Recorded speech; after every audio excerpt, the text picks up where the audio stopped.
Pression, exigence et stress, pour beaucoup, la vie au travail est facteur d'angoisse, conduisant parfois au burn-out. En France, 38% des salariés souffrent de stress. 1 sur 2 ressent une fatigue liée à une surcharge de travail et 63% se disent potentiellement concernés par le risque d'épuisement professionnel. Cependant, le coût du mal-être au travail est estimé à 13 500 € par salarié et par an.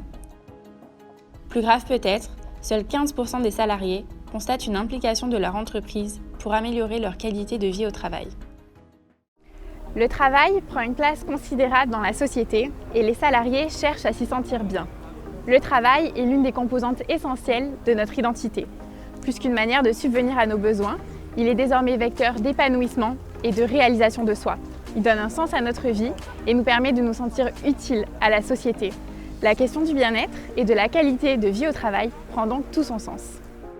Ce qui nous intéresse aujourd'hui, c'est de connaître la vie des jeunes qui seront les salariés de demain. Nous sommes allés à leur rencontre afin de savoir ce que représente le bien-être au travail pour eux. La convivialité. Le plaisir dans les missions confiées. Des after-work entre collègues. Une rémunération juste. L'épanouissement. Un espace de travail agréable.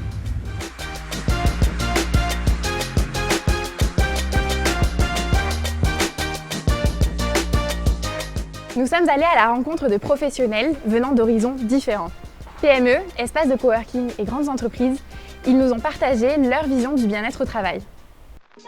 Fini les office hours et les locaux fades sans personnalité. Les nouvelles générations veulent désormais de la flexibilité, du confort, du partage et des ambiances de travail agréables. Pour répondre à ces attentes, les espaces de coworking fleurissent et séduisent de plus en plus ces nouveaux travailleurs. Comment ces nouveaux espaces de travail contribuent-ils à leur bien-être ?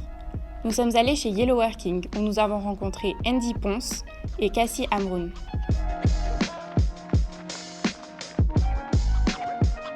J'ai choisi de venir travailler dans un espace de coworking pour pouvoir justement rencontrer des gens qui, comme moi, n'avaient pas de bureau propre, entre guillemets. Ce qui est génial, c'est qu'on a cette ambiance de collègues, mais on n'est pas des collègues. Ça crée une certaine synergie, c'est-à-dire que voilà, des corps de métier vont rencontrer d'autres corps de métier qui sont interdépendants. Ça permet une certaine liberté et une certaine flexibilité, c'est-à-dire que typiquement, là, je peux partir pendant 1 heure. Ça permet également, je trouve, une pression en moins du cadre de travail. C'est vrai que là, tout le monde est un peu à l'aise, on peut regarder un peu ce qu'on veut sur notre PC, la personne qui est derrière pour dire je fais quoi, je regarde YouTube. Pour moi, le bien-être au travail, c'est d'évoluer dans un environnement qui est propice au travail et au bien-être, tout simplement, c'est-à-dire se sentir bien, pas avoir peur d'aller travailler la veille au soir, et se dire c'est cool, je vais aller au working, c'est cool, je vais pouvoir passer une bonne journée de travail, je vais être productif, je vais pouvoir avancer dans mes objectifs, etc.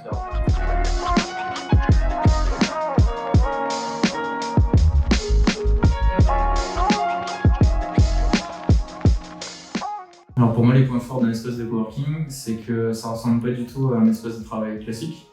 Et en fait, on a tous les côtés positifs de l'espace de travail sans les côtés négatifs. Donc par exemple, on n'a pas des interruptions constantes de vos collègues qui viennent vous poser des questions sur des sujets sur lesquels vous n'êtes pas en train de travailler, donc qui ne vous sortent pas de votre boulot constamment. Aussi cette idée que si on est bien à son boulot, c'est qu'on a réussi à comprendre son rythme, comprendre sa façon de travailler et on arrive à le respecter.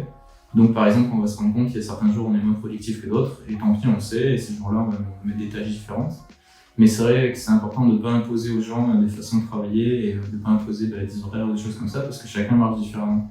Mais c'est vrai qu'en entreprise, souvent, on est tous formatés un peu de la même façon, on pense aux mêmes choses, d'ailleurs on parle boulot, même à midi, etc. Alors que le coworking, c'est plus, on va toujours découvrir de nouvelles personnes, des nouvelles choses, des nouveaux métiers, sachant qu'il y a beaucoup de membres qui s'en vont, d'autres qui reviennent, etc. Il y a vraiment toujours de la nouveauté.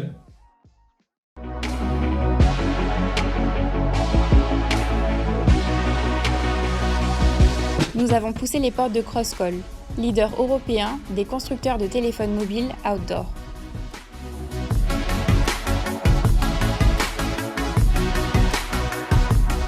Le bien-être des salariés, c'est l'addition d'actions. C'est une approche globale, une approche systémique.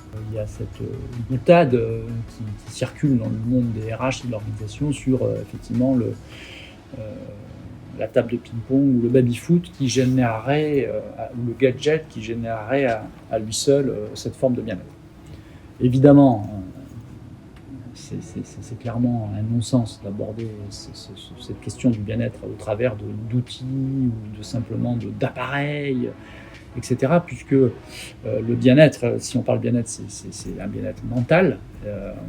Et c'est donc bien évidemment une politique d'ensemble, une politique ressources humaines d'ensemble qui va permettre de générer ce bien-être. Progressivement, on est passé d'une approche des risques à une volonté de mettre en place des démarches effectivement positives visant à améliorer la qualité de vie au travail.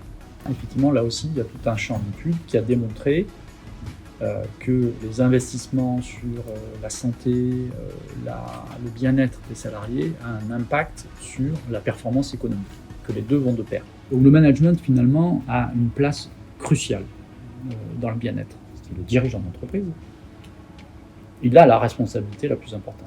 Tous ces éléments du bien-être, si lui-même il n'en est pas persuadé, on a peu de chances que ça se mette en place dans l'entreprise.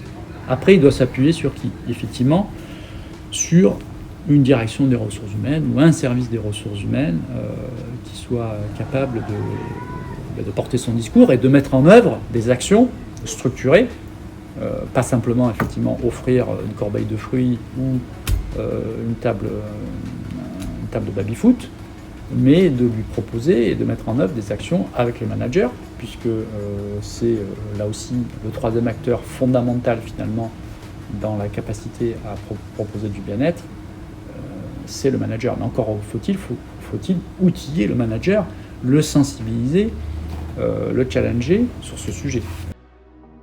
Dans une optique de bien-être au travail, il est primordial que les entreprises proposent à leurs employés un espace professionnel propice au travail, dans lequel ils se sentent valorisés, impliqués, protégés et écoutés. Mais alors, comment tendre vers un management bienveillant et quelles en sont les bonnes pratiques? Nous avons rencontré Anne-Marie Chopinet, Change Program Manager d'une grande entreprise.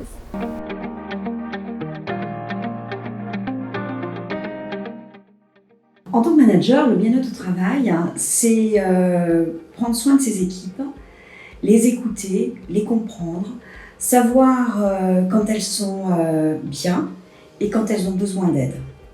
Alors il est important en tant que manager d'être vraiment à l'écoute de ses équipes et d'avoir un management très proche. C'est-à-dire que le rôle d'abord du management, c'est principalement 4 fonctions. Il y a la partie organisation, la partie planification, la partie contrôle et la partie motivation. Souvent, les managers vont oublier la dernière partie, qui est la partie motivation, où en fait, on va prendre le pouls en fait de son équipe et on va connaître les gens individuellement, on va les aider, les accompagner, les récompenser. Lorsqu'ils font quelque chose de bien, c'est très important qu'ils soient reconnus, mais aussi lorsqu'ils sont en difficulté, aller les aider, pour ne pas les laisser planter dans une difficulté, les aider, les accompagner, les faire grandir avec de la formation, de l'accompagnement, de l'écoute. Être dans une équipe, c'est toujours une grosse problématique, parce qu'une équipe, c'est une somme d'individus qui vont avoir des comportements et des ressentis complètement différents. Et donc, on ne peut pas travailler sur le bien-être au travail, sur la totalité d'une équipe. On est obligé de travailler à la fois de façon globale et à la fois individu par individu. Pour un individu, par exemple, le bien-être au travail, ça va être travailler dans un environnement extrêmement collaboratif, éventuellement en open space, avec des gens qui l'entourent.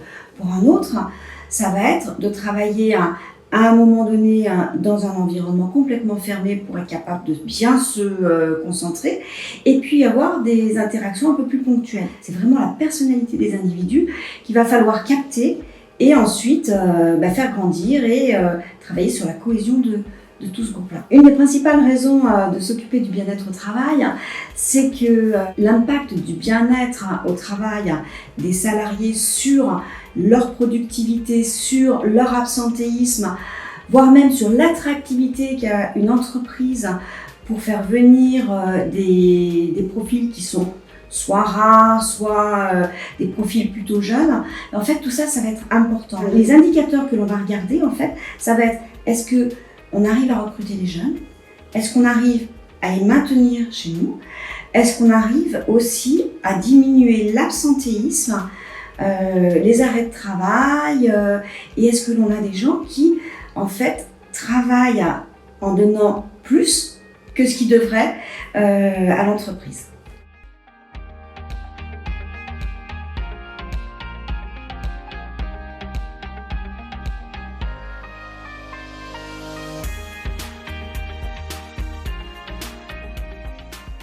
I think the first place to start is really focused on having a company culture which values the well-being of the employees. Employees are looking to have an experience at work where they can feel good and where they can grow and where they can contribute. And I think having happiness at work is certainly the new productivity. Companies want to make profit, but if people are not able to produce efficiently, then it's not going to be a win-win outcome. So people want to be able to give their best, but of course the company has to also provide the environment and the space for them to do that. A positive attitude at work, that doesn't take much. If people come in with a positive attitude or even with gratitude, these simple things can make a difference at work. Le bien-être au travail n'est pas qu'une affaire d'espace de travail agréable et de conditions matérielles. Il dépend aussi du management de l'humain, à travers l'équilibre vie professionnelle, vie personnelle, son rapport à lui-même, son rythme de travail, ses relations avec ses collègues ou encore son sentiment d'utilité à l'entreprise. Notre niveau de satisfaction est très personnel et subjectif. Il est important d'apprendre à se connaître soi-même et d'être conscient de nos propres besoins et envies, afin d'être en mesure de choisir une entreprise qui nous ressemble et dans laquelle on se sent bien.